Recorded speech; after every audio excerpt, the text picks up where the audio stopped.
আসসালামু আলাইকুম বন্ধুরা, আজকে আমি রান্না করব নিরামিষ সবজি। এখানে আমি চাল কুমড়া কেটে নিছি, পটল কেটে নিছি, আলু কেটে নিছি।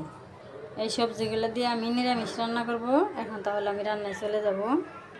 এখানে কাঁচামরিচ পেঁয়াজ কেটে নিছি। এখন আমি কম করে তেল দিয়ে দেব।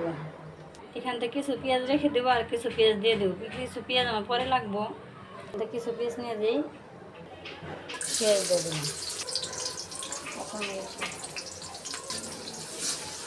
এখন আমি পানি দিয়ে দিব। এখন আমার যা যা মশলা লাগবো আমি সব মশলাগুলো এক এক করে দিয়ে দিব।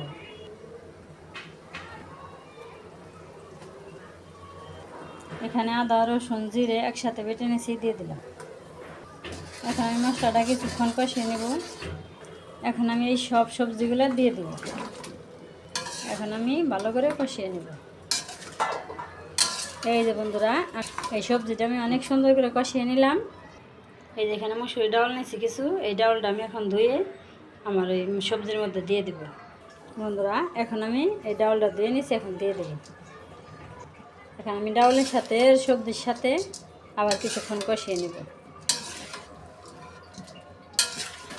এই যে আমি ডাউল দিয়ে সবজি দিয়ে সুন্দর করে কষিয়ে নিলাম।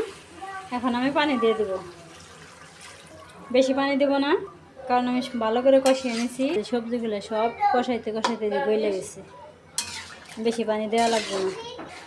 এই যে আমার নিরামিষ সবজি চাল কুমড়া আলু আর পটল হয়ে গেছে। এখন আমি নামিয়ে বাগার দিয়ে দেবো।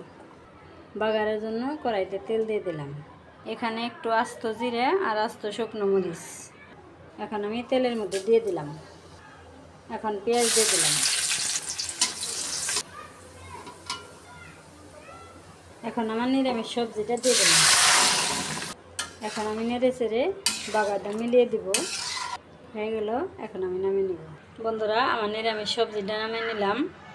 আলু পটল আর চাল কুমড়া মুসুরির ডাল। তাহলে আমার নিরামিষ সবজি কেমন হলো অবশ্যই কমেন্ট করবে। তাহলে সবার সুস্বাস্থ্য কামনা করছি। সবাই ভালো থাকবে, সুস্থ থাকবে, সাবধানে থাকবে। আল্লাহ হাফেজ। আসসালামু আলাইকুম।